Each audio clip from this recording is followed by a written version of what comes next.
Bonjour mes frères et sœurs. Aujourd'hui, j'aimerais partager un texte avec vous qui se trouve dans le livre de l'évangile de Matthieu, au chapitre 8, les versets 23 à 27.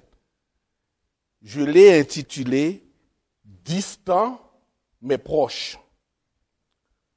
Juste avant de voir le texte, savez-vous qu'un des poèmes qui a marqué l'imaginaire des gens est celui de l'auteure américaine Margaret Fishback Powers, intitulé « Footprints in the Sand ».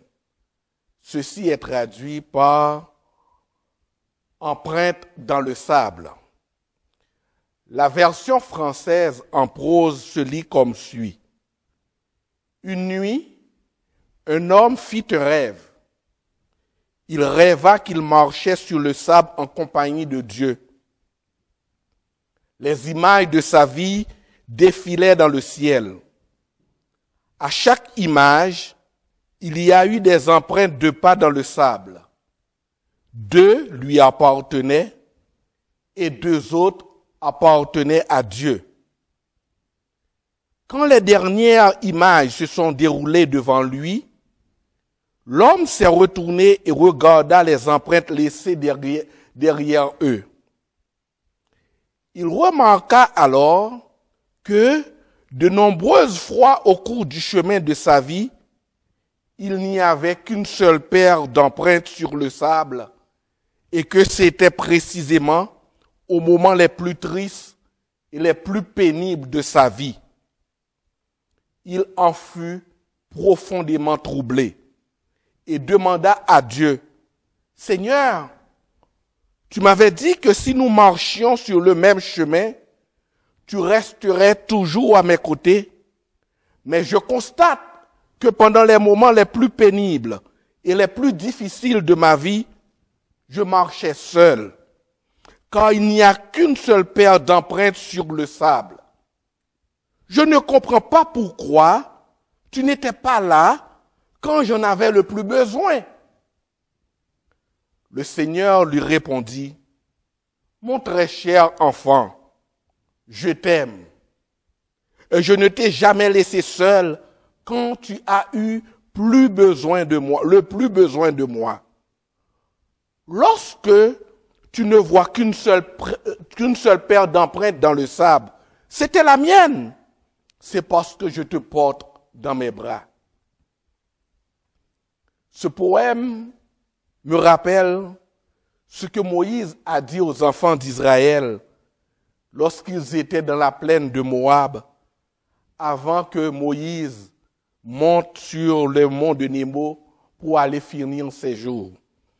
Nous trouvons ce texte dans Deutéronome chapitre 1, les versets 30 à 31. Moïse a dit, « Tu as vu que l'Éternel, ton Dieu, t'a porté comme un homme porte son fils sur tout le chemin où vous avez marché jusqu'à votre arrivée en ce lieu. » Mes frères et sœurs, que nous soyons chrétiens ou non, nous sommes parfois confrontés à un état ponctuel ou durable, choisi ou subi, un état d'abandon, de solitude, voire de profond désarroi. Au cours de cette période, nous avons l'impression que même Dieu nous a abandonnés. Le roi David, l'homme selon le cœur de Dieu, a expérimenté ce même sentiment. Écoutez ce qu'il nous dit dans le psaume 13, les versets 2 à 3. « Jusque à quand, Éternel, m'oublieras-tu sans cesse? Jusque à quand me cacheras-tu ta face? Jusque à quand aurai-je des soucis dans mon âme et chaque jour du chagrin dans mon cœur? Jusque à quand mon ennemi s'élèvera-t-il contre moi? » Et ces interrogations de David, on les rencontre de nombreuses fois dans le livre des psaumes. Elles se trouvent aussi dans le psaume 44, le verset 25, et dans le psaume 88, le verset 15. De même, la demande de ne pas être abandonné, on les retrouve dans le psaume 27, le verset 9, et le psaume 69, le verset 18. Parce que David savait que le problème est que si l'Éternel se détourne d'eux, ceux qui dépendent de lui ne peuvent que désespérer. Au contraire, lorsque Dieu porte sur eux un regard favorable, alors viennent pour ses enfants la délivrance et la bénédiction. D'ailleurs, ce même David va nous dire plus loin, dans le psaume 31, les versets 22 à 23, « Béni sois-tu, Seigneur, de m'avoir montré ton admirable bonté.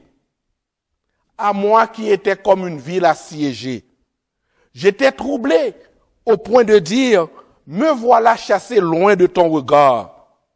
Mais tu m'as entendu quand je te suppliais, quand je t'appelais à mon secours. » En parlant ainsi, David a compris que quand nous avons l'impression que Dieu est distant de nous, il est beaucoup plus proche que nous l'ayons imaginé.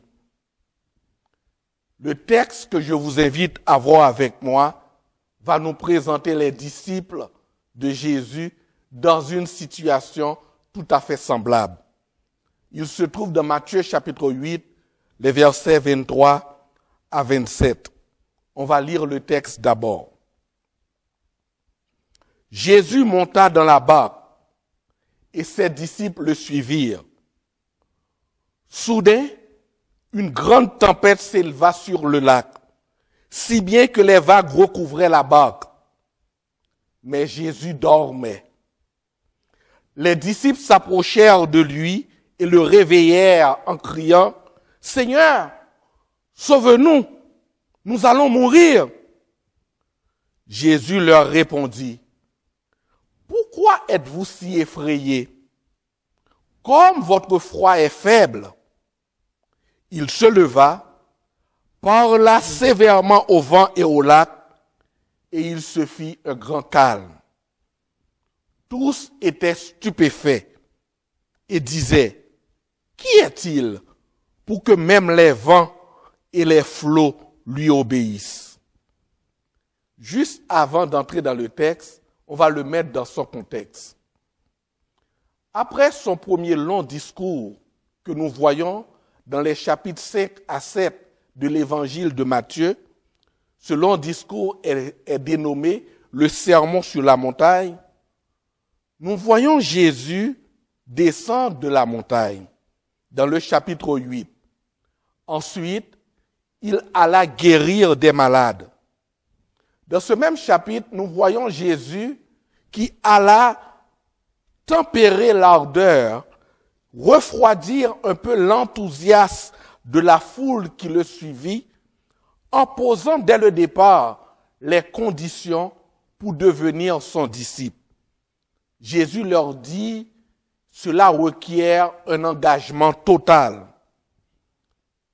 Finalement, Jésus alla monter dans la barque avec ses disciples. Tout à coup, une tempête se leva sur le lac. Le lac dont il est question dans le texte, c'est le lac de Galilée. Et j'aimerais vous proposer d'imaginer la scène avec moi. Les disciples sont en mer, sur un petit bateau. Et là, sans qu'ils soient préparés, le vent commence à souffler, le ciel à s'assombrir, la mer à s'agiter autour d'eux et les vagues à prendre de la hauteur.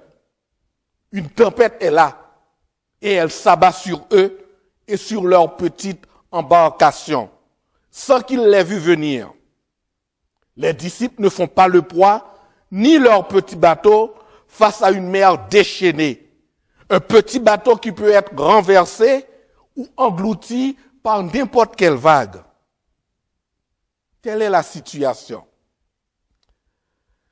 Tout d'abord, le but du texte est de nous enseigner sur l'identité de Jésus. Qui est Jésus? Le texte veut nous montrer que Jésus a exercé la même autorité sur la nature que l'Éternel dans l'Ancien Testament. D'ailleurs, cette même image se retrouve au Psaume 107, les versets 23 à 30, à propos de l'Éternel. Le psalmiste souligne que l'Éternel a calmé la tempête. Toutefois, nous pourrons tirer 3 grandes leçons de cet événement. Et c'est ce que je vous invite à faire avec moi. La première leçon, ou bien le premier point à tirer, est que la présence de Jésus dans le bateau n'a pas empêché à la tempête de s'abattre sur le navire. De même, la présence de Jésus dans nos vies ne nous exempte pas des tempêtes de la vie. Malheureusement, il y a tellement de gens qui pensent à tort que suivre Jésus est la garantie de ne pas avoir de tempête dans leur vie. Mais non, une relation avec Jésus sans tempête, ça n'existe pas. Les tempêtes d'ailleurs font partie de la vie. Le monde dans lequel nous vivons est un monde tempétueux. Et nous n'avons aucune raison de croire que, parce que nous sommes chrétiens, ces tempêtes ne peuvent pas nous atteindre. Notre foi en Dieu ne nous dispense pas d'éprouver des difficultés et de la tristesse. D'ailleurs, c'est dans cette optique que, citant le livre des Psaumes, Paul va dire à propos de Jésus aux Romains, c'est à cause de toi, l'on nous met à mort tout le jour. On nous considère comme des brebis qu'on égorge. Mais dans toutes ces choses, nous sommes plus que vainqueurs par celui qui nous a aimés. Car je suis persuadé que ni la mort, ni la vie, ni les anges, ni les dominations, ni le présent, ni l'avenir, ni les puissances, ni les êtres d'en haut, ni ceux d'en bas, ni aucune autre créature ne pourra nous séparer de l'amour de Dieu en Christ Jésus, notre Seigneur. J'aimerais vous rappeler, ces paroles de Paul ont été adressées à une église qui allait bientôt connaître une terrible persécution. Mais cette même parole affirme aussi l'amour indéfectible de Dieu pour son peuple. En d'autres termes, quoi qu'il nous arrive, où que nous soyons, nous ne pourrons jamais être séparés de l'amour de Dieu. Ça, c'est la première leçon ou le premier point à tirer. La deuxième leçon est la réaction des disciples face à la tempête. Comme vous et moi, comme tous les êtres humains, les disciples ont éprouvé une grande peur face à l'adversité. Bien qu'ils aient déjà assisté à plusieurs miracles, cette tempête plonge les disciples dans une grande panique. Il faut dire qu'à cause de sa situation géographique, le lac de Galilée, on l'appelle le lac de Galilée, ou bien encore la mer de Galilée, ou encore la mer de Tibériade, la mer de Génézareth, c'est le même mot, c'est le même nom. À cause de sa situation géographique, ce lac est souvent balayé par de brusques et violentes tempêtes. Des vents forts venant des montagnes voisines peuvent déclencher des tempêtes aussi violentes que soudaines et provoquer des vagues de plusieurs mètres de hauteur. Les disciples n'ont pas fait preuve d'imprudence en s'aventurant sur un lac agité. Ils sont pris par surprise et le danger est bien réel. Nous aussi, mes frères et sœurs, parfois nous sommes pris par surprise dans la vie face à des événements impromptus. À un degré ou à un autre, nous ressentons tous la même peur face au danger. Souvent, nous nous attendons à ce que tout passe comme nous l'avons planifié. Mais tout à coup, nos projets, nos plans, notre vie, notre famille, notre revenu, notre salaire, notre emploi, voire notre santé, tout a été basculé. Tout a été chamboulé. Aujourd'hui, j'aimerais vous rappeler les paroles de l'Éternel par la bouche du prophète Ésaïe qui nous dit « Sois sans crainte, car je t'ai racheté, je t'ai appelé par ton nom, tu es à moi. Si tu traverses les eaux, je serai avec toi, et les fleuves, ils ne te submergeront pas. Si tu marches dans le feu, tu ne brûleras pas, et la flamme ne te consumera pas.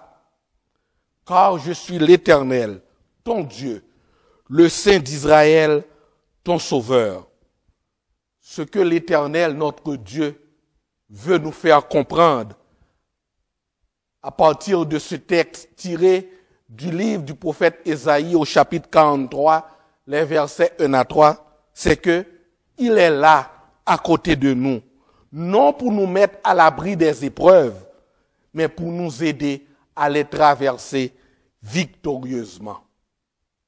Telle est la deuxième leçon.